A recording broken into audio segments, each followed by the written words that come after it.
आज हम लोग जो टॉपिक पढ़ने वाले हैं बेटा, टॉपिक का नाम है पार्शियल फ्रैक्शन। ठीक है, तो आज हम लोग पार्शियल फ्रैक्शन हम डिटेल में आपको पढ़ाने वाले हैं।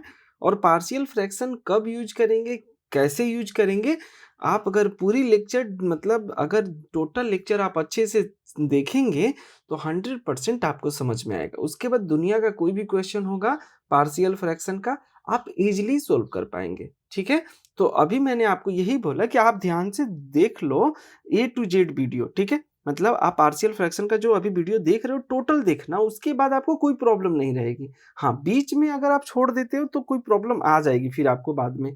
तो आप पूरी लेक्चर डिटेल देखेंगे तो आपको कोई दूसरी वीडियो देखने की जरूरत नहीं होगी और ना ही आपको कोई न्यूमेरिकल में प्रॉब्लम आएगा।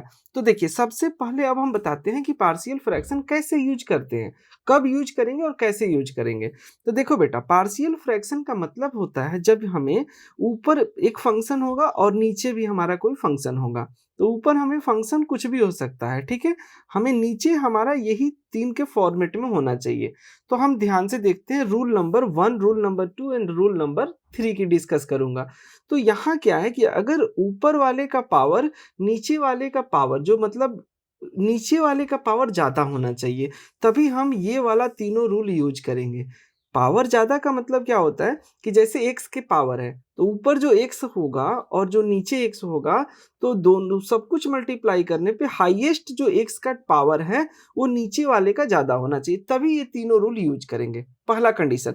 सर अगर ऊपर वाले नीचे वाले का ज़्यादा नहीं हुआ तो हम नेक्स्ट लेक्चर वीडियो में आपको यहाँ अभी बताएंगे कि इसमें क्या है। ऑलरेडी ठीक है, ऑलरेडी बता चुका हूँ, बताना क्या है, आप लेक्चर वीडियो नेक्स्ट देख लीजिए, आपको इसी के बेस पे है। ठीक है, तो ये हमें तब यूज करना है पार्शियल फ्रैक्शन जब हमें नीचे का पावर क्या हो, ज़्यादा हो।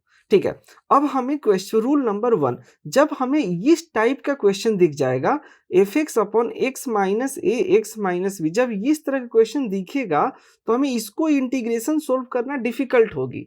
तो हम क्या करेंगे, इसको a upon X minus A plus B upon X minus B, ये जो a और b है कांस्टेंट है, ये इसकी वैल्यू 1 होगी, 2 होगी, 3 होगी, ऊपर a और b के फॉर्म में ही हमारा रहेगा। ठीक है, यहाँ पे कुछ भी हो सकता है, यहाँ पे नीचे कुछ भी होगा, ऊपर तो वही a एंड b ही रहेंगे। ठीक है, तो जब भी इस तरह का टर्म अगर x माइनस सी है या प्लस है या कुछ भी, जैसे मान लो ये प्लस है तो यहाँ प्लस कर दो, आपका यही रहेगा। अगर x प्लस सी है तो यहाँ पे क्या आ जाएगा, c अपॉन एक्स प्लस सी है। जैसे मान लो हमने लिख दिया x प्लस डी अपॉन में, तो अगला क्या आएगा, c upon X plus D हमें आ जाएगा। ठीक है, मतलब जितने इस तरह के टर्म होंगे हम आगे तक उसको लिखते जाएंगे। ठीक है बेटा, यहां तक तो क्लियर हो गया। अब ध्यान से देखो सेकेंड पार्ट, रूल नंबर 2, अगर हमारा नीचे वाला पावर होगा, नीचे वाला जो टर्म है वो पावर के टर्म में होगा। कैसे, जैसे x माइनस ए का पावर क्यूब होगा, 2 होगा, 4 होगा, 5 होगा, 6 कुछ भी होगा, तो हम क्या करेंगे, इसको हमें इस फॉर्मेट में लिख देना है अपने आप। मतलब आप यूं समझिए, इसको ये लिख सकते हैं, इसको ये लिख सकते हैं। कैसे, तो a upon X minus A, first time में 1 पावर होगा, सेकेंड टाइम में b अपॉन 2 पावर और थर्ड टाइम में 3 पावर। अगर यहाँ 4 होता तो d upon X minus A के पावर 4 होता। मतलब इन जनरल फॉर्म में क्या लिख सकते हैं, जैसे F X upon X minus A के पावर n है बेटा, तो यहाँ क्या लिख सकते हैं, a upon X minus A के power 1, b upon X minus A के power 2, c upon X minus A के पावर 3, यहाँ से डॉटेड डॉटेड। मतलब हम ये जब इस तरह के क्वेश्चन होगा तो डायरेक्ट इस फॉर्मेट में हम लिख सकते हैं। तो ठीक है, मतलब हमने सिर्फ ये समझा कि जहां पर ऐसा दिखा ऐसा लिख देंगे, ऐसा दिखा ऐसा लिख देंगे। और अगर हमने रूल नंबर 3 अगर क्वाड्रेटिक फॉर्म में होगा तो क्या करेंगे, तो यहाँ पे रूल नंबर 3 में क्वाड्रेटिक फॉर्म में होगा। और देखो यहाँ पर मैंने क्या किया, क्वाड्रेटिक भी है ये और आपका ये रूल नंबर 1 भी है, दोनों अगर आ जाए तो क्या करेंगे, तो रूल नंबर 1 मतलब अगर सिंपल x प्लस माइनस होगा तो हम a upon X plus P लिख देंगे। लेकिन जब क्वाड्रेटिक होगा ये वाला टर्म है तो इसका हम क्या लिखेंगे, ये वाला लिखेंगे B X plus C upon X square plus ए एक्स प्लस बी। मतलब ये जो कोफिशिएंट है बी एक्स प्लस सी हम कांस्टेंट इस तरह से लिखेंगे और जो भी क्वाड्रेटिक होगा उसको इस फॉर्मेट में लिख के सोल्व करेंगे। कैसे सोल्व करेंगे अभी मैं सिर्फ आपको बता रहा हूँ, फिर आपको न्यूमेरिकल जब करेंगे तब आपको पता चलेगा। और ये तीनों रूल पे मैंने आपको दो दो तीन तीन न्यूमेरिकल हर टाइप का करा दूंगा जिससे आपका कॉन्फिडेंस लेवल हाई हो जाएगा। ठीक है, तो चलिए अब हमने आपको सिर्फ ये बताया कि जब भी ये इस तरह का तीनों होगा तो हम इस फॉर्मेट में लिख सकते हैं। मतलब ऐसा होगा तो ऐसा लिखेंगे, ऐसा होगा तो ऐसा लिखेंगे, ऐसा होगा तो ऐसा लिख सकते हैं दोनों हम। ठीक है, चलिए अभी मैं आपको एग्जाम्पल बताता हूँ, फिर आपको बताऊंगा कि हम इसको कैसे यूज करेंगे। ठीक है, तो अभी मैं एक एग्जाम्पल बताता हूँ, उसके बाद मैं इंटीग्रेशन सोल्व करके बताऊंगा। जैसे मान लीजिए ये क्वेश्चन है, अब इसको मुझे कन्वर्ट करना है पार्शियल फ्रैक्शन में। देखो, सबसे पहले आपको दिमाग में ये लाना है कि सर हम क्यों कर रहे हैं। इसलिए कर रहे हैं बेटा क्योंकि इसका इंटीग्रेशन तीनों का इकट्ठे इंटीग्रेशन करना मुश्किल है, तो हम इसको पार्शियल फ्रैक्शन की हेल्प से इंटीग्रेट करेंगे। तो x प्लस वन है तो a upon X plus one हो गया, x माइनस टू तो b upon X minus two, x minus five तो c upon X minus five. हम इसको इस फॉर्म में या ये लिखें या ये तीनों लिखें, दोनों ये दोनों का मतलब सेम है, मतलब LHS RHS इन दोनों इक्वल है। ठीक है, अब अगर इस तरह का दिख गया X square three x plus to, तो आप बोलेंगे सर रूल नंबर तो यहाँ थ्री लगेगा क्योंकि क्वाड्रेटिक है। क्वाड्रेटिक में तो आप नहीं बोला था कि ये वाला यूज करना है B X plus C upon X square plus ए एक्स प्लस बी। बेटा क्वाड्रेटिक है तो सबसे पहले आपको कोशिश ये करना है रूल नंबर वन में कन्वर्ट करने को। इसको आपको क्वाड्रेटिक को सबसे पहले आपको रूल नंबर वन में कन्वर्ट करना है। रूल नंबर वन इस टाइप में कन्वर्ट करना था। अगर इसमें कन्वर्ट नहीं हो रहा है तब हमें उस फॉर्मेट में इसी फॉर्मेट में लेना होगा। तो हम इसको ऐसे लिख सकते हैं x plus one X plus to. तो अब जब ये हो गया तो हमारा रूल नंबर वन यूज करेंगे। मतलब ये है बेटा कि जब भी आपको क्वाड्रेटिक आएगा तो आप कोशिश कीजिए कि रूल नंबर वन में कन्वर्ट हो जाए। रूल नंबर वन में आपको अभी जस्ट बताया था, आपको कोशिश करना है कि रूल नंबर वन में कन्वर्ट हो जाए। रूल नंबर वन मतलब इस फॉर्मेट में नीचे कन्वर्ट हो जाए। अगर इसमें कन्वर्ट हो जाता है तो आपका सोल्व करना इजी हो जाएगा। ठीक है, और अगर इसमें नहीं हो रहा है कन्वर्ट तब तो रूल नंबर हम थ्री में ही रहने देंगे। ठीक है, अब हमने इसको कन्वर्ट कर लिया तो यहां से ये फॉर्मेट बन गया। अब नेक्स्ट एग्जाम्पल की बात करते हैं। तो one upon X plus three के पावर फोर है, तो इसको कैसे लिखेंगे, rule number two A upon X plus three के power one, B upon X plus three square plus C upon X plus three का whole cube plus D upon X plus three के power four हम लिख सकते हैं। अब हम बात करते हैं फोर्थ वाले में। फोर्थ एग्जाम्पल क्या बोलता है कि अगर ऐसा हो one upon X square plus one into X plus three है, तो हम यहाँ पे ध्यान दो क्वाड्रेटिक भी है और सिंपल है, तो हम इसको लिख दिए, ये वाला ये हो गया ए अपॉन एक्स प्लस थ्री हो गया और one upon X square plus one है बेटा, तो इसको क्वाड्रेटिक है, इसको तो हम लिख नहीं सकते, तो क्वाड्रेटिक को क्या लिखेंगे B X plus C upon X square plus one. अभी मैं सिर्फ आपको पार्शियल फ्रैक्शन कन्वर्ट करना सिखा रहा हूं, लेकिन असली मजा तब आएगा जब आप क्वेश्चन देखेंगे और आगे हम ए टू जेड आपको क्वेश्चन बताए हुए हैं। ठीक है, तो ध्यान से सुनना। तो two X minus five upon X cube plus X square, तो इसमें क्या होगा कि अब ये क्यूबिक है तो इसमें हम क्या करेंगे कॉमन लेने की कोशिश करेंगे, तो ये हो गया पावर फंक्शन की तरह, मतलब क्वाड्रेटिक की तरह, और ये हो गया सिंपल लीनियर की तरह।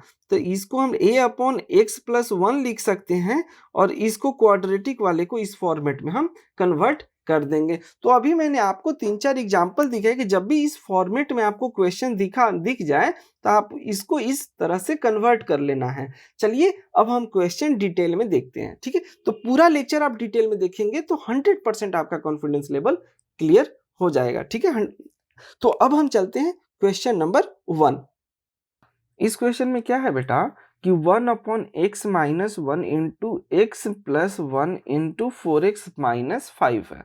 अब जब भी ऐसे क्वेश्चन आएंगे बेटा तो आपको मैंने क्या बताया था कि सबसे पहले यहाँ पे इसको अलग करके और ए बाई बी, मतलब हम इसको चलो अब बता देते हैं detail.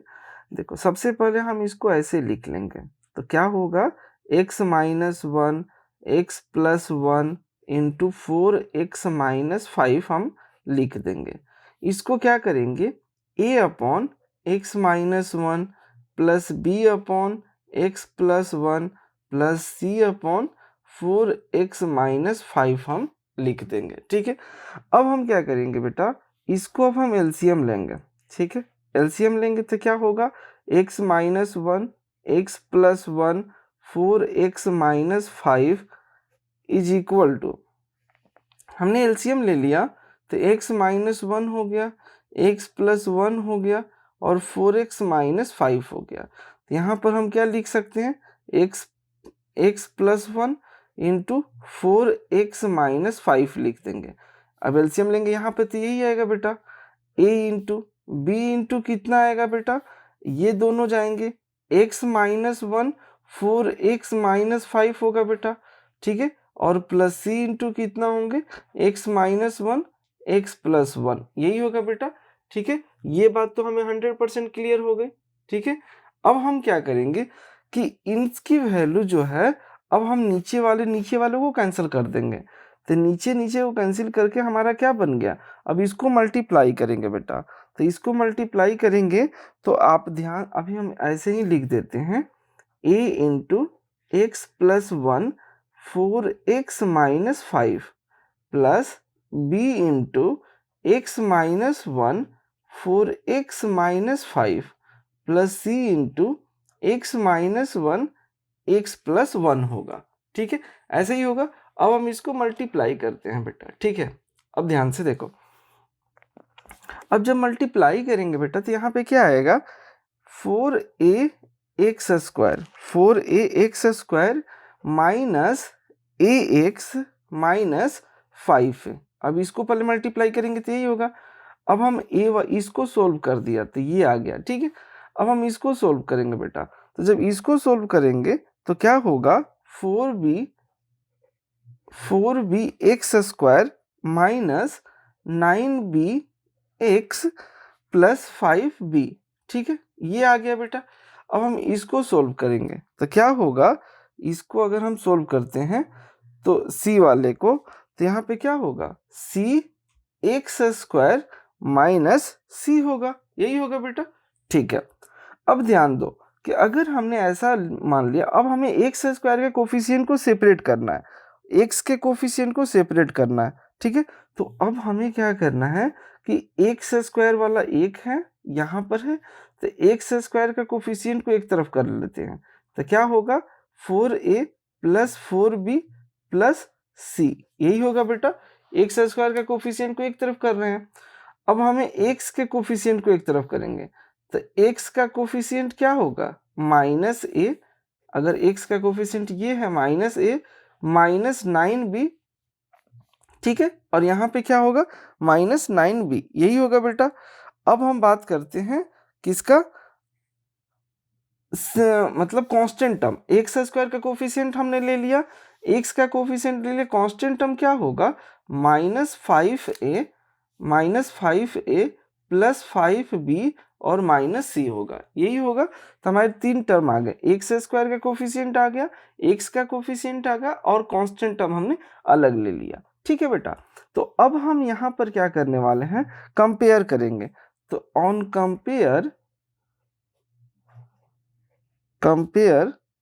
Comparing coefficient of X square X and constant term, ये एक्स स्क्वायर एक्स और कांस्टेंट टर्म को हम क्या करते हैं, कंपेयर करते हैं।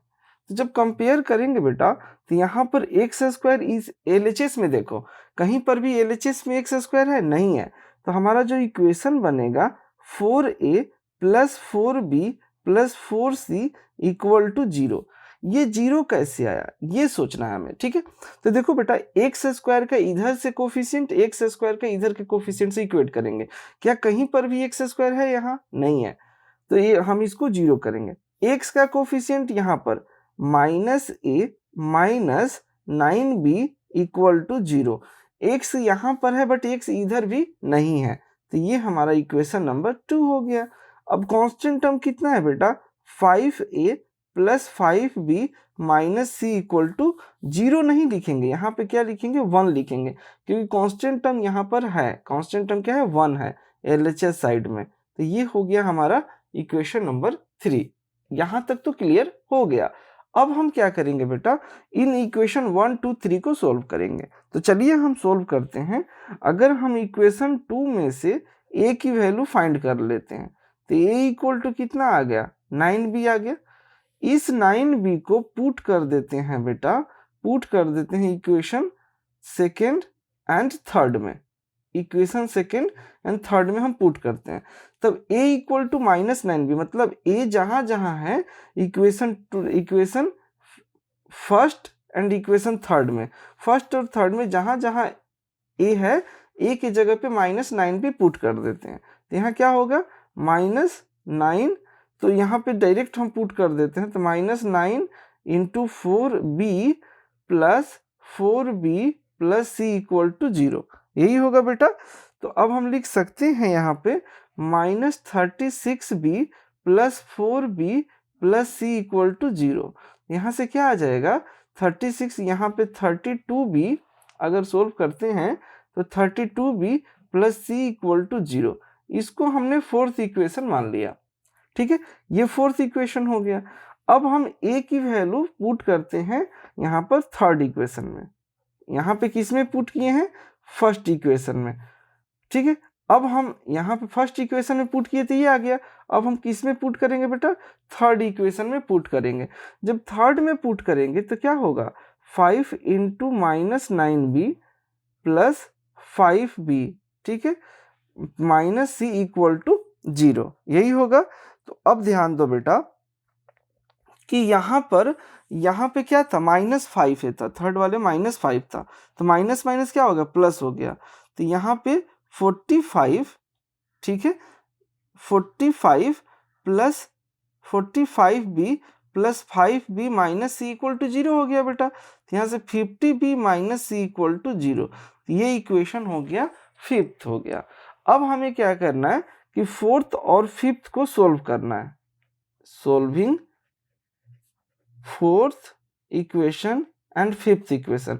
तो फोर्थ इक्वेशन क्या है बेटा, 32b plus C equal to 0 हो गया, और यहाँ पे 50b minus C equal to 0 हो गया, यही होगा। अब हम इसको सोल्व करेंगे, ये कैंसिल हो गया, ये क्या हो जाएगा बेटा, 50, और ये हो जाएगा, देखो अब हमने यहाँ पर एक चीज गलत क्या किया, यहाँ पे कांस्टेंट टर्म 1 होगा, ठीक है, तो ये 150 इसमें आएगा 1, ठीक है, ये तो 0 हो गया। तो यहाँ पे क्या हो जाएगा बेटा, अगर हम इसको जब ऐड करेंगे तो 40, तो 2 और यहाँ पे 8, 80 भी इक्वल टू 1 होगा। लेकिन अब ध्यान से देखो, ये निगेटिव है, हमने यहाँ पे कैलकुलेशन थोड़ा सा निगेटिव, हम निगेटिव है तो क्या आएगा, यहाँ पे आ जाएगा 2, मतलब आप 18 बी होगा, तो b की वैल्यू कितनी हो जाएगी, b इक्वल टू 1/18 हो जाएगी। तो b की वैल्यू यहाँ से आ गई 1/18। इस b की वैल्यू को हम पुट कर देते हैं, इस b की वैल्यू को पुट इन इक्वेशन फोर्थ। तो इक्वेशन फोर्थ में जब पुट करेंगे तो यहाँ से c की जो वैल्यू आएगी बेटा, यहाँ से आएगी 16/9 आएगी, ठीक है। इस b की वैल्यू को हमें इसमें थर्ड इक्वेशन में, फोर्थ इक्वेशन में पुट करेंगे, तो जब फोर्थ इक्वेशन में पुट करेंगे तो 16/9 होगा। और ये b, अब b की वैल्यू किस में पुट करेंगे, फर्स्ट यहाँ पर, अगर यहाँ पे पुट करते हैं तो a की वैल्यू कितना आएगा, -1/2। तो हमने अभी देखा कि a की वैल्यू -1/2 आ गया, b की वैल्यू 1/18 आ गया, और c की वैल्यू 16/9 आ गया। तो अब हमें क्या करना है, ए बी सी की जो वैल्यू है ना बेटा, ए बी सी की जो वैल्यू है, इसको कहाँ पे पुट करना है, ए बी सी की जो भी वैल्यू है हमें पुट करना है, ये यहाँ पर फर्स्ट इक्वेशन, यहाँ पे जो है ना, ये जो हमारा फर्स्ट इक्वेशन यहाँ पर है बेटा, ये वाला टर्म, इसमें हमें पुट करना है, इसमें हमें ए बी सी की वैल्यू पुट करनी है यहाँ पर। तो चलिए ए बी सी की वैल्यू पुट करते हैं और फिर इंटीग्रेशन सोल्व करते हैं। तो अब हम क्या कर दिया बेटा, हमने कि जो ए बी सी की वैल्यू थी हमने उसमें पुट कर दिया, ठीक है। एक ए की जगह पे -1/2, बी की जगह पे 1/18 और सी की जगह पे 16/9 हमने पुट कर दिया। अब हमें जहां पर ये क्वेश्चन, ये टर्म दिया हुआ था, इसको हमने रिमूव कर दिया और अब हम इसके टर्म में हमने लिख दिया। मतलब अब हम जो इंटीग्रेशन करने वाले हैं, ये अब इंटीग्रेशन इसका करेंगे बेटा, तो -1/2 x - 1 इंटू डी एक्स लिख देंगे, plus 1/18 x + 1 into D x लिख सकते हैं, और यहाँ पर बेटा 16/9 4x - 5 इंटू डी एक्स हम लिख सकते हैं, यही लिखेंगे बेटा। ठीक है, अब हम क्या करने वाले हैं कि अब इसका तो सिंपल इंटीग्रेशन होता है, -1/2 निगेटिव टर्म को बाहर ले लिया, कांस्टेंट टर्म को, तो 1/x - 1 इंटू डी एक्स हो जाएगा। यहाँ पर 1/18 को अलग ले लिए तो x + 1 इंटू डी एक्स हो जाएगा, और यहाँ पे क्या हो जाएगा बेटा 16/9 1/4x - 5 इंटू डी एक्स हो जाएगा, यही होगा बेटा। अब ध्यान से देखते हैं, अगर मैंने इसको सोल्व किया तो 1/x क्या होता है इंटीग्रेशन, 1/x का इंटीग्रेशन होता है log x, यही होता है ना बेटा। तो यहाँ पर इसका इंटीग्रेशन क्या होगा, -1/2 तो कांस्टेंट ये बाहर हो जाएगा, तो इसका इंटीग्रेशन क्या होगा log, यहाँ पे log mod x होता है, तो log mod के अंदर x - 1 हो जाएगा, प्लस 1/18 होगा बेटा, तो यहाँ पर क्या होगा log mod x + 1 हो जाएगा, और यहाँ पर बेटा इसका जो होगा 4/9, यहाँ पर 16/9, तो अगर आप कैलकुलेट करोगे तो यहाँ पे क्या होगा, अभी मैं डिटेल में लिख देता हूँ, 16/9, तो यहाँ पर क्या हो जाएगा वो log यहाँ पे 1/4 बाहर आ जाएगा क्योंकि कोफिशिएंट x के बाहर आ जाएगा, तो log 4x - 5, क्योंकि जो भी x का कोफिशिएंट होगा वो नीचे आ जाएगा ना बेटा, जो भी x का अगर आपने फर्स्ट लेक्चर नहीं देखा है तो पूरा जाकर देख लीजिए, सीरीज में आपको मैं लेक्चर बना के दिया हूँ, तो आप वहाँ पे देख सकते हैं। तो ये यहाँ से ये कैंसिल हो जाएगा, तो आपका फाइनल आंसर आ जाएगा बेटा -1/2 log mod x - 1 plus 1/18 log x + 1 plus 4/9 log 4x - 5 plus c, यही हमारा आंसर होगा।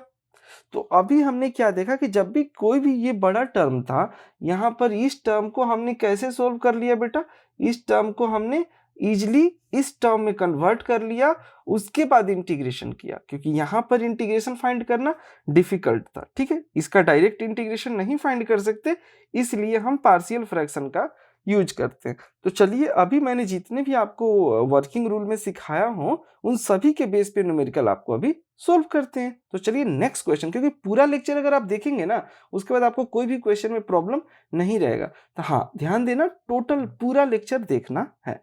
चलिए नेक्स्ट क्वेश्चन पे चलते हैं। तो इस क्वेश्चन में क्या करेंगे बेटा, यहाँ पर है question 2x + 6/x³ + 4x² plus x - 6 into D x है। तो इस क्वेश्चन को हम कैसे सोल्व करेंगे, तो देखो बेटा, सबसे पहले आपको क्या ध्यान देना है कि हमें जो नीचे, मतलब जो नीचे का पावर है, न्यूमरेटर डिनोमिनेटर, ऊपर वाला न्यूमरेटर नीचे वाला डिनोमिनेटर, तो डिनोमिनेटर का पावर क्या है, ज़्यादा है न्यूमरेटर से, तो यहाँ पर ये वाला रूल यूज होगा। ठीक है, मतलब जो हमने अभी पार्शियल फ्रैक्शन पढ़ रहे हैं, तो इसको हम ऐसा करते हैं बेटा कि अब ध्यान से देखो, हम 2 कॉमन ले लेते हैं, तो यहाँ क्या हो जाएगा x + 3 हो जाएगा, और इसमें क्या होगा, हम अगर x³ - 1 कन्वर्ट कर लेते हैं तो x + 2 और x + 3, इसका हम अगर स्प्लिट करते हैं तो ये बनेगा x³, नीचे वाले का ये बन गया, ऊपर वाले का क्या बन गया x + 3, दोनों में कांस्टेंट जो भी टर्म है ये जो सेम है वो कैंसल आउट हो गए, मतलब हमारा क्वेश्चन क्या कन्वर्ट हो गया बेटा, x - 1 x + 2 into D x में कन्वर्ट हो गया। ठीक है, अब ध्यान दो, अब हमें इस टर्म को किस में कन्वर्ट करना है, इस टर्म को अब हमें सेपरेट वाला टर्म, फर्स्ट रूल अप्लाई करेंगे। फर्स्ट रूल क्या था, x - 1 इंटू एक्स + 2, अब कैसे कन्वर्ट करेंगे बेटा, यहाँ पर a/x - 1 प्लस b/x + 2, यही कन्वर्ट करते थे। हमने क्या बोला कि इसी फॉर्मेट में दिखता है तो इसी तरह कन्वर्ट करते हैं। ठीक है, अब हम इसको क्या लिखते हैं बेटा, x - 1 x + 2 इक्वल टू, अब हमने एलसीएम ले लिया, x - 1 x + 2 into a into x + 2 plus b into x minus one, LCM लेंगे तो यही होगा बेटा। फिर नीचे वाला टर्म हमेशा कैंसिल होगा, नीचे वाला टर्म क्या होगा बेटा, हमेशा ही कैंसिल होगा। तो जब इसको हम सोल्व करेंगे तो क्या होगा, ए एक्स प्लस टू ए, यहाँ पर होगा बेटा बी एक्स माइनस वन। तो 2 इज इक्वल टू एक्स का कोफिशिएंट क्या होगा, एक्स का कोफिशिएंट इन दोनों में से ले लेंगे और बाकी इसका क्या होगा 2a, यहाँ पे बी 2a माइनस बी। तो मतलब x का कोफिशिएंट एक तरफ ले लिया और यहाँ पर बेटा, यहाँ पर जो कांस्टेंट टर्म था उसको एक तरफ ले लिया। तो अब हम क्या करेंगे, comparing coefficient of x and constant term. तो x एंड कांस्टेंट टर्म का कोफिशिएंट LHS और RHS साइड से हम कंपेयर करेंगे। तो यहाँ पर क्या होगा बेटा, अगर हम एक कांस्टेंट टर्म का लेते हैं तो कांस्टेंट टर्म क्या होगा, 2a माइनस बी होगा। तो इसको हमने इक्वेशन 1 ले लिया। x का कोफिशिएंट अगर हम लेंगे तो यहाँ पर x का कोफिशिएंट कितना है, 0 है। तो हम इसको ले लिया इक्वेशन नंबर 2। अब solving equation 1 and 2, solving equation 1 and 2, तो यहाँ से a और b की वैल्यू आ जाएगी। तो जब इक्वेशन सोल्व किया तो a की वैल्यू 2/3 आ गई बेटा, ठीक है, a की वैल्यू 2/3 आ गई एंड b इक्वल टू आपका आएगा -2/3, ठीक है। a और b की वैल्यू यहाँ से आपको सोल्व कर लेना इक्वेशन 1 और इक्वेशन 2 से, ठीक है, ये तो हो जाएगी इजीली है। अब हमें क्या करना है बेटा, अब इसको हम इंटीग्रेट करेंगे, इसको पुट करेंगे फर्स्ट इक्वेशन में। कहाँ पर बेटा, यहाँ पर, ये जो टर्म है ना यहाँ पर हम इसको पुट करेंगे, ठीक है, ये वाला टर्म हम यहाँ पर पुट करने वाले हैं। तो चलिए पुट कर देते हैं, a के जगह पे इतना, तो अब आ जाएगा 2/3 x minus 1 dx plus -2/3 x plus 2 into dx term, ठीक है। अब हमें क्या करना है, अब 2/3 को कांस्टेंट ले लिया तो इसका डायरेक्ट लिख सकते हैं log mod x माइनस 1, क्योंकि 1/x का क्या होता था, log होता था। यहाँ पर हो जाएगा -2/3 log x प्लस 2 हो जाएगा प्लस c, यही हमारा आंसर होगा। मतलब हमें जो कुछ भी प्रॉब्लम आ रही थी सिर्फ आपको कांस्टेंट a और b के टर्म को प्रॉपर सोल्व करना था। उसके बाद तो ये तो आसान है इंटीग्रेशन, यहाँ से हम इजीली इसको सोल्व कर सकते हैं। तो अब चलते हैं नेक्स्ट क्वेश्चन पे। अभी हमने रूल नंबर 1 को फॉलो किया, ठीक है, रूल नंबर 1 के दोनों क्वेश्चन देख लिए जिससे हमारा कंसेप्ट क्लियर हो गया। अब हम चलते हैं रूल नंबर 2 पर। तो इस क्वेश्चन में क्या है बेटा कि 3x माइनस 1/x प्लस 2 का होल स्क्वायर इंटू dx है। तब हम इसको रूल नंबर, हम यहाँ पे कौन सा रूल यूज करेंगे, रूल नंबर 2 यूज करेंगे। तो रूल नंबर 2 हम यहाँ पर समझे, देखो बेटा हम सबसे पहले इसको क्या लिखेंगे, x प्लस 2 का होल स्क्वायर। तो हम इसको सबसे पहले a और जो भी फर्स्ट टर्म पावर है उसको लिख देंगे 1, फिर b अपॉन जो भी सेकेंड पावर है तो x प्लस 2 का होल स्क्वायर, यही लिखेंगे। चलिए अब हम ध्यान से देखते हैं बेटा 3x माइनस 1, अब एलसीएम ले लेते हैं बेटा दोनों साइड। तो यहाँ पर एलसीएम लेंगे तो क्या होगा, x प्लस 2 का होल स्क्वायर, यहाँ हो जाएगा a इंटू एक्स प्लस 2 और यहाँ हो जाएगा b, ठीक है। तो नीचे वाला टर्म हमेशा क्या होगा, कैंसल आउट होगा, ठीक है, ये तो मैंने ऑलरेडी बता चुका। तो यहाँ पर क्या होगा 3x minus 1 is equal to ax plus 2a और यहाँ पर हो जाएगा b, ठीक है। अब हम किसको कंपेयर करेंगे, कोफिशिएंट ऑफ x, तो इसको ऐसे लिख लेते हैं। तो यहाँ पे कांस्टेंट टर्म ये है को यहाँ पर, तो हम बेटा क्या करते हैं, compare coefficient of x and constant term, ठीक है। ये हमें क्या करना है, कांस्टेंट टर्म के साथ ऑन बोथ साइड, दोनों साइड इक्वेट करना है, ठीक है, कंपेयर करना है। तो यहाँ a इज इक्वल टू कितना हो गया, x का कोफिशिएंट यहाँ कितना है 1 है और कांस्टेंट टर्म क्या है बेटा 2a plus B equal to -1, तो a की वैल्यू 3 हो गया, तो 6 plus B is equal to -1, यहाँ से b की वैल्यू कितना आ जाएगा -7 आ जाएगा, ठीक है। b की वैल्यू कितना आ गया बेटा -7 आ गया। अब हम क्या करेंगे, a और b की वैल्यू आ जाएगी। अब हम a और b की वैल्यू यहाँ पर पुट कर देंगे, ठीक है। कहाँ पर पुट करना है बेटा, इस टर्म में हमें पुट करना है, ठीक है, इस वाले टर्म में हमें पुट करना, क्योंकि ये वाला कितने के बराबर हो गया, ये इसके बराबर हो गया। अब हमें इसको नहीं सोचना, अब हमें इसको सोचना है, ठीक है बेटा। तो अब हमें क्या करना है, हम कांस्टेंट टर्म यहाँ पे पुट करते हैं, तो क्या हो जाएगा, a की वैल्यू 3 होगा, 3/x+2 प्लस -7/x+2 का होल स्क्वायर, यही होगा बेटा, इंटू dx। अब हम इनको सेपरेट भी ले सकते हैं, जब सेपरेट लेंगे बेटा तो क्या हो जाएगा, 3/x+2 into dx minus 7/1 plus 1/x+2 का होल स्क्वायर इंटू dx होगा, यही होगा बेटा। चलिए अब देखते हैं, तो यहाँ पर क्या होगा, यहाँ पर हम डायरेक्ट इंटीग्रेशन करेंगे, तो यहाँ पर क्या लिखेंगे, अगर आप ध्यान से देखोगे बेटा तो यहाँ पर हो जाएगा 3 log x+2, क्योंकि 1/x किसका होता है, log x का होता है, तो x की जगह पे x+2 है, तो यहाँ पे हो जाएगा log x+2 -7। अब यहाँ पे क्या होगा बेटा, x+2 का होल स्क्वायर है, तो हम इसका जब इंटीग्रेशन डायरेक्ट करेंगे तो पावर में उसको ऊपर ले जाते हैं, एक 1 माइनस करेंगे, 1 प्लस मतलब 7/x+2 हो जाएगा। कैसे होगा, 1/x² का क्या करते थे, x के पावर -2, इसमें 1 ऐड करते थे और वही पावर को यहाँ पे रखते थे बेटा, यही होता था ना। तो यहाँ पे हो जाएगा -7x+2, तो माइनस माइनस प्लस हो जाएगा, और यहाँ पर होगा +c। तो ये हम समझाने के लिए बोले थे, तो आपका आंसर हो जाएगा 3 log x+2 plus 7/x+2 plus c, और यही इस क्वेश्चन का आंसर है। तो हमने ये देखा सबसे पहले बेटा इस क्वेश्चन में कि जब भी ऐसे टर्म हो अपॉन में स्क्वायर हो तो हमें इसको किस में कन्वर्ट करना है, सबसे पहले किस में कन्वर्ट करना है, इसमें कन्वर्ट कर लेना है।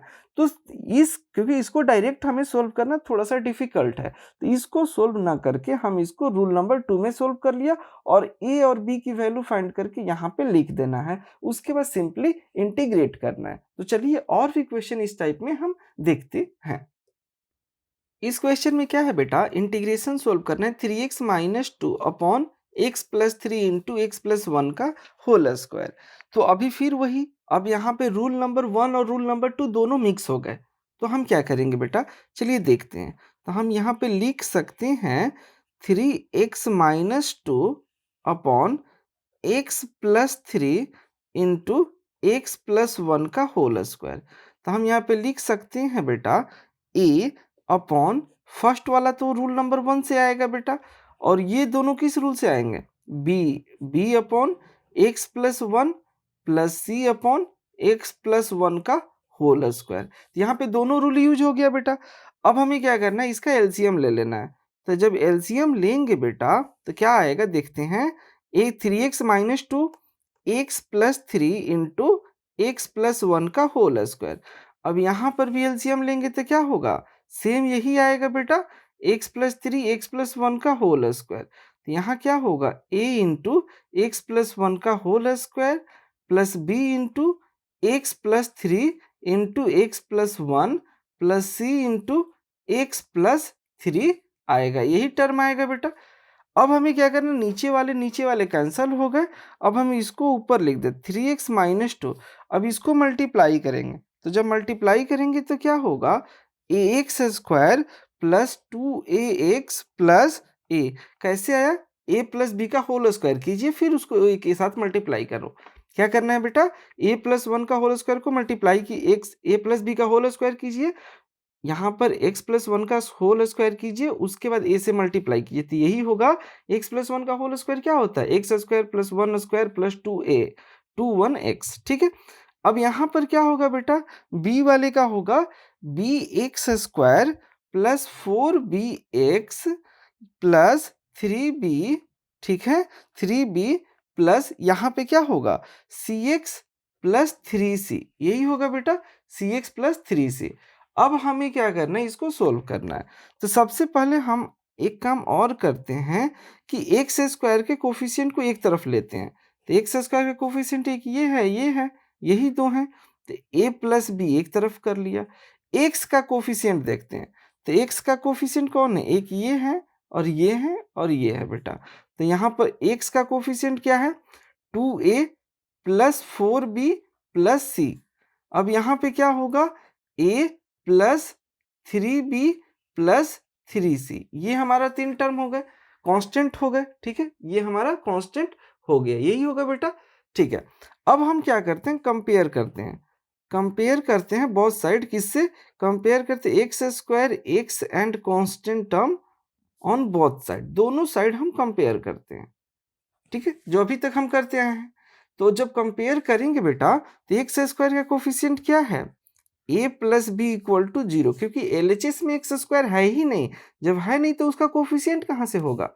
यहाँ पर क्या होगा बेटा, x का 2a plus 4b plus C, 2a plus 4b plus C equal to, X का कोफिशिएंट क्या है, 3 है, तो हम यहाँ 3 लिख दिए। थर्ड वाले का क्या है बेटा, a plus 3b plus 3c equal to, constant term क्या है यहाँ पर, -2 है, तो हमने इक्वेशन नंबर 3 यहाँ पर ले लिया। अब हमें क्या करना है, इक्वेशन 1, 2 एंड 3 को सोल्व करना है। तो सोल्विंग इक्वेशन 1, 2, 3, अभी मैंने फर्स्ट क्वेश्चन में बताया था कैसे सोल्व करना है। आपको क्या करना है, किसी एक की वैल्यू इक्वेट कर लो, जैसे a equal to minus B, a equal to minus B को इक्वेशन 2 और 3 में पुट करना है। जब 2 और 3 में पुट करेंगे तो b और c, बी सी के टर्म में 2 रिलेशन आएगा, उसको सोल्व करके वहां से b और c निकाल देंगे, और c की वैल्यू निकाल, a b c, b और c आ गया, तो उसके बाद फर्स्ट इक्वेशन में पुट कर देंगे तो a आ जाएगा। फर्स्ट क्वेश्चन में मैंने डिटेल में बताया। तो सोल्विंग इक्वेशन 1, 2 एंड 3, ठीक है, 1, 2, 3 ये तीनों हो गया। तो यहाँ से a की वैल्यू आ जाएगी, तो a की जो वैल्यू आएगी बेटा, यहाँ से -11/4 आ जाएगी। b की वैल्यू जो आएगी बेटा 11/4 आ जाएगी, और c की जो वैल्यू आएगी -5/2 आएगी। ठीक है, यहाँ से आ गया, ए बी सी की वैल्यू आ गई। अब हम क्या करेंगे बेटा, ध्यान से देखो, अब यहाँ से हम क्या करने वाले हैं कि ए बी सी की वैल्यू यहाँ पर पुट कर देंगे इंटीग्रेशन में। तो ए की वैल्यू क्या हो जाएगी, -11/4 इंटू एक्स प्लस 3, ठीक है, इंटू डी एक्स हो जाएगा, अलग अलग सेपरेट कर दे रहा हूँ।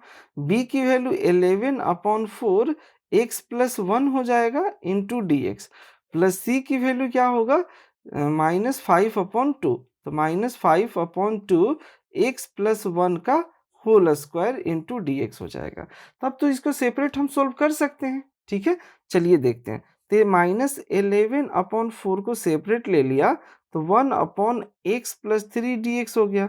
फिर 11/4 को हमने बाहर कर दिया क्योंकि कांस्टेंट टर्म था, तो x प्लस 1 था, और यहाँ पे -5/2 को बाहर कर दिया, तो x प्लस 2 का whole square into D X. तो इसको पावर ऊपर ले जाएंगे, -2 हो जाएगा, फिर पावर में 1 ऐड करेंगे, 1 सब्सट्रैक्ट करेंगे, तो इसका आंसर अब हम डायरेक्ट इंटीग्रेट करेंगे बेटा, तो -11/4 log x plus 3 plus 11/4 log x plus 1 -5/2 log, यहाँ सॉरी लॉग नहीं, यहाँ पे तो क्या होगा -5/2, और ये वाला टर्म नीचे आ जाएगा। क्यों आ जाएगा, क्योंकि पावर में ऊपर ले जाएंगे, -2 होगा, उसमें +1 ऐड करेंगे, +2, तो यही हमारा आंसर होगा, -5/2 into X plus 2 plus C, और इस क्वेश्चन का यही आंसर होगा। तो अभी हमने रूल 2 अप्लाई करना सीख रहे हैं, तो चलिए रूल 2 का और एक क्वेश्चन देखते हैं, फिर चलते हैं हम रूल 3 में। तो इस क्वेश्चन में क्या है बेटा, इंटीग्रेशन मुझे सोल्व करना है 1/x plus 1 into X square plus 2x plus 2 को, हम इसको इंटीग्रेशन इसका सोल्व करेंगे। तो क्या होगा बेटा, चलिए देखते हैं। तो हम इसको सबसे पहले लिख सकते हैं x plus 1 into X square plus 2x plus 2, ठीक है, ये अब हमने इसको लिख दिया। तो यहाँ पर क्या करेंगे, ए अपॉन, इसको हम सोल्व करेंगे, तो फर्स्ट रूल नंबर 1 लगेगा। अब यहाँ पर हम सोचेंगे कि क्या होगा, तो बेटा यहाँ पर जो रूल यूज होने वाला है, रूल नंबर 3 यूज होगा। ठीक है, रूल नंबर 3 हमें यूज होगा। तो देखो सबसे पहले यहाँ पे x प्लस 1 रूल 1, इसके लिए रूल 1, इसके लिए रूल 3 यूज होगा। तो यहाँ पर क्या होगा, ए अपॉन, तो यहाँ पर हम भी लिख सकते हैं B X plus C upon X square plus 2x plus 2 है, क्वाड्रेटिक है, और क्वाड्रेटिक को हम सबसे पहले मैंने क्या रूल बताया था कि आपको फर्स्ट टर्म में कन्वर्ट करना है। अगर फर्स्ट टर्म में कन्वर्ट नहीं होता है तो आपको थर्ड रूल अप्लाई करना पड़ेगा। तो यहाँ पर हमने थर्ड रूल अप्लाई कर दिया। तो अब हम जब इसको एलसीएम लेंगे बेटा तो क्या होगा, x plus one x square plus two X plus two हो जाएगा। और यहाँ पर क्या होगा बेटा, यहाँ पर भी एलसीएम लेंगे तो वही होगा, X square two X plus two होगा। यहाँ a into X square plus two X plus two plus यहाँ पर B X plus C into X plus one हमारा हो जाएगा। तो नीचे वाला टर्म क्या होगा, हमेशा कैंसिल होगा। तो नीचे वाला टर्म कैंसिल हो गया तो यहाँ पर क्या बच गया बेटा, a into X square plus two X plus two plus B X plus C into X plus one हो गया। अब हम क्या करेंगे, इसको मल्टीप्लाई करेंगे। तो जब हम मल्टीप्लाई करेंगे बेटा तो क्या होगा, तो one is equal to A X square plus two A X plus two A. ठीक है, अब इन दोनों को मल्टीप्लाई करेंगे बेटा तो क्या होगा, B X square plus B X plus C X, B X square plus B X plus C X, इसको इसके साथ फिर सी को वन के साथ, तो c इंटू वन सी हो गया बेटा। ठीक है, अब हम बात करते हैं कि देखो अब हमें क्या करना है कि कोफिशिएंट को सेपरेट कर लेना है। तो एक्स स्क्वायर का कोफिशिएंट क्या है, a है प्लस b है। ठीक है, x का कोफिशिएंट क्या है, 2a plus b plus c है। कांस्टेंट टर्म क्या है बेटा, 2a प्लस c है। कांस्टेंट टर्म क्या है, 2a प्लस c है। अब हमें क्या करना है, comparing coefficient of X square X and constant term का कोफिशिएंट यूज करना है। तो यहाँ पर क्या होगा, a plus B equal to zero हो जाएगा, इसको इक्वेशन वन ले लेंगे। यहाँ पर क्या होगा, 2a plus B plus C equal to यहाँ पर जीरो होगा क्योंकि x का कोफिशिएंट भी LHS साइड नहीं है। और यहाँ पर क्या हो जाएगा बेटा, 2a प्लस सी कांस्टेंट टर्म का है, यहाँ पे क्या है, वन है। तो हमने यहाँ पर इक्वेट कर लिया। तो इक्वेशन 1, 2 एंड 3 को हम क्या करेंगे बेटा, सोल्व करेंगे। तो सोल्विंग इक्वेशन 1, 2 एंड 3, 1, 2, 3 को सोल्व करेंगे तो यहाँ से a की जो वैल्यू आएगी बेटा, a इक्वल टू क्या होगा, a इज इक्वल टू 1 हो जाएगा। b की वैल्यू क्या होगी बेटा, b इज इक्वल टू -1 हो जाएगा। और c की वैल्यू बेटा, c की वैल्यू भी -1 आएगा। ठीक है, तो a b और c की वैल्यू हमारे पास आ गई। अब हम इसको a b c के टर्म में हम पुट कर देंगे। तो यहाँ पे जब पुट करते हैं तो 1 upon X plus one into D X हो जाएगा। ठीक है, अब बी एक्स प्लस सी में मतलब यहाँ पे पुट करेंगे तो -x - 1 अपॉन माइनस, यही होगा -x - 1 upon X square plus 2x plus two into D X हो जाएगा। तो अब इसका इंटीग्रेशन कैसे करेंगे हम, इसको ध्यान में।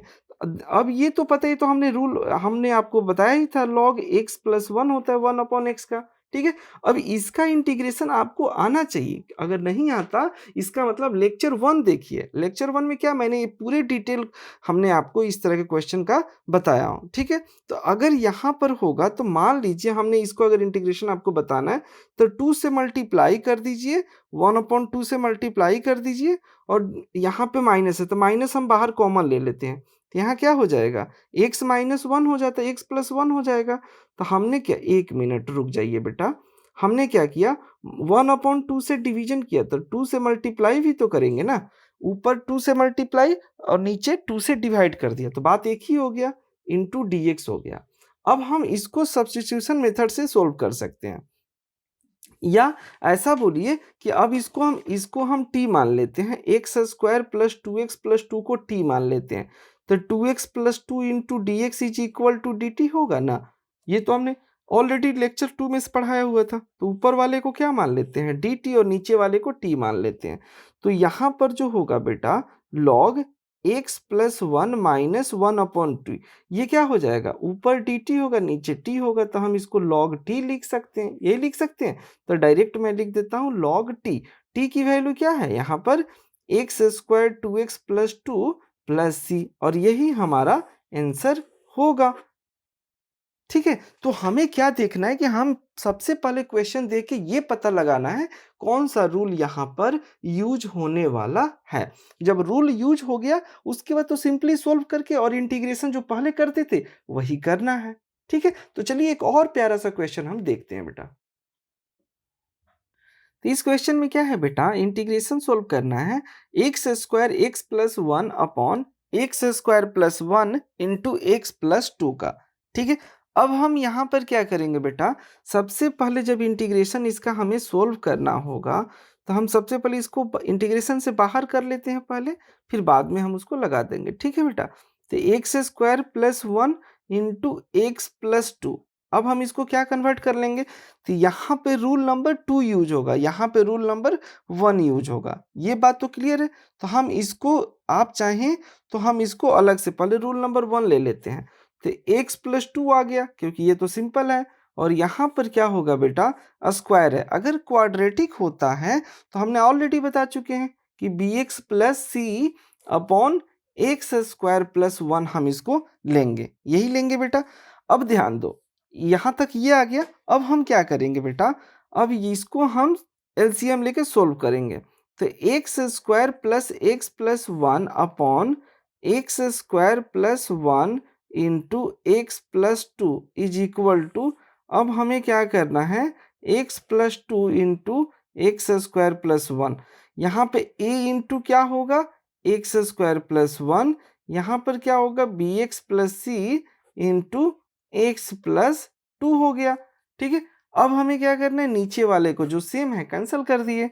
जब कैंसिल हो गया बेटा तो क्या हो गया, X square X plus one is equal to, इसको A into X square plus one plus यहाँ पर बेटा B X plus C into X plus two हो गया। ठीक है, अब हम क्या करने वाले हैं कि जो भी इस क्वेश्चन में होगा इसमें अब मल्टीप्लाई कर देते हैं। तो X square X plus one is equal to X square plus A, अब यहाँ पे मल्टीप्लाई करेंगे तो क्या होगा, B X square plus two B X plus C X plus two C, यही होगा बेटा। अब हमें क्या करना होगा कि coefficient X square X plus one, मतलब यहाँ पर एक्स स्क्वायर का कोफिशिएंट कौन कौन से हैं, यहाँ पर हो जाएंगे A plus B into X square का कोफिशिएंट हो जाएगा। एक्स का कोफिशिएंट कौन कौन सा है, ये दोनों है बेटा, तो two B plus C into X हो जाएगा और कांस्टेंट टर्म क्या होगा, ए प्लस टू सी हो गया। ठीक है, अब हमें क्या करना है, इनको इक्वेट करना है। तो comparing coefficient of X square X and constant term, इसके कोफिशिएंट को इक्वेट करना है। तो क्या हो जाएगा बेटा, a plus B is equal to one हो जाएगा, क्योंकि यहाँ पे कोफिशिएंट कितना है, एक्स स्क्वायर का वन है, तो इसको इक्वेशन वन मान लीजिए। जब यहाँ पे सोल्व करेंगे तो two B plus C equal to क्या हो जाएगा, वन हो जाएगा, इसको हम टू मान लेंगे। और यहाँ पे क्या होगा बेटा, one plus two C is equal to one हो गया। ये हमारा कोफिशिएंट इक्वेशन थ्री हो गया।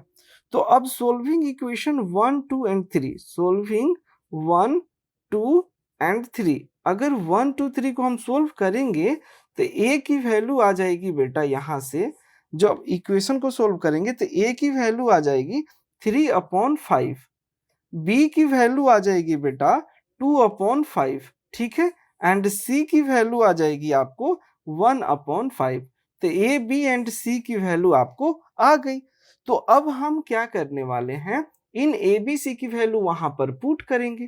तो चलिए जब हम पुट करते हैं बेटा, तो इसका ए बी और सी की वैल्यू हम क्या करेंगे, पुट करेंगे।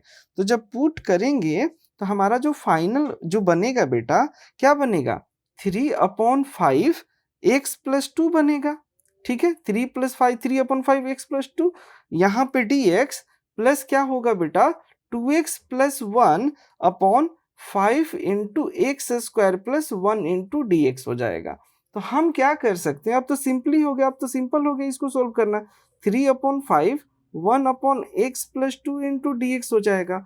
और यहाँ पे बेटा 1/5 को बाहर ले लिया तो 2x plus one upon X square plus one D x है। तो हम यहाँ पे क्या करेंगे, एक्स स्क्वायर प्लस वन को t मान लेंगे। यही मान लेंगे ना बेटा, यहाँ से या डायरेक्ट अब हम कर सकते हैं। यहाँ पे ऐसा करो, 2x को अलग ले लो, 2x को अलग ले लो और 1/x² + 1 को अलग ले लो, ठीक है। 2x/x² + 1 हो गया, 1/5 को बाहर ले लो। तो यहाँ पर अब हम जो डायरेक्टली सोल्व करेंगे बेटा, तो क्या होगा, 3/5 log x + 2 + 1/5 log x² + 1 हो जाएगा, plus 1/5 tan inverse x plus C. ये तो हम इंटीग्रेशन ऑलरेडी पढ़ चुके हैं A to Z, ठीक है, प्रीवियस लेक्चर में हमने पढ़ चुके हैं। अगर आपको थोड़ा सा इंटीग्रेशन में प्रॉब्लम आ रही है तो जो प्रीवियस लेक्चर 2 है, लेक्चर 1, 2, 3 है, उनको आप जरूर पढ़िए, उसके बाद आपको 100% आपका कंसेप्ट क्लियर हो जाएगा। तो ठीक है, तो ये अभी हमने देखा रूल 1, रूल 2 एंड रूल 3 के न्यूमेरिकल, ठीक है। तो इस क्वेश्चन में क्या है बेटा, अभी हमने आपको क्या किया, अभी आपने हर टाइप का न्यूमेरिकल मैंने आपको करा दिया, ठीक है। आप इन सभी क्वेश्चन को अच्छे से बैठ के प्रैक्टिस कीजिए। उसके बाद मैंने आपको कुछ क्वेश्चन दे रहा हूं और इसका सॉल्यूशन आप, इसका आंसर आप लोग कमेंट बॉक्स में मुझे रिप्लाई करना, ठीक है। तो चलिए, अब क्वेश्चन नंबर 1 है कि 2x + 1/x² + 1 × x² + 4 है। इसी तरह हमने आपको टोटल 6 क्वेश्चन आपको यहाँ पर दे रहे हैं, तो आप इन 6 क्वेश्चन को आप नोट कर लीजिए और इन 6 क्वेश्चन का मतलब 1, 2, 3, 4, 5 एंड 6, ये आपको 6 क्वेश्चन है और इन 6 क्वेश्चन का आपको क्या करना है बेटा, आपका आंसर आपको कमेंट बॉक्स में रिप्लाई करना है। तो मैं आपके कमेंट बॉक्स में आंसर के लिए वेट करता हूं, ठीक है। तो आप सभी लोग, मैं उम्मीद करूंगा कि आप लोग रिप्लाई जरूर करेंगे। और हाँ, अगर लेक्चर वीडियो आपको अच्छा लगा हो तो आप अपने दोस्तों को शेयर करना है और सब्सक्राइब करना बिल्कुल नहीं भूलना है बेटा। तो आपके पास जितने दोस्त हैं, सभी दोस्त को आपको शेयर करना है वो, ठीक है, जिससे कि आपका भी भला हो और आपके दोस्त का भी कल्याण हो, ठीक है, जिससे कि उनका भी कंसेप्ट क्लियर हो जाएगा। तो चलिए बेटा, अब हम मिलेंगे नेक्स्ट लेक्चर पे। इससे आसान सॉल्यूशन और कहीं नहीं।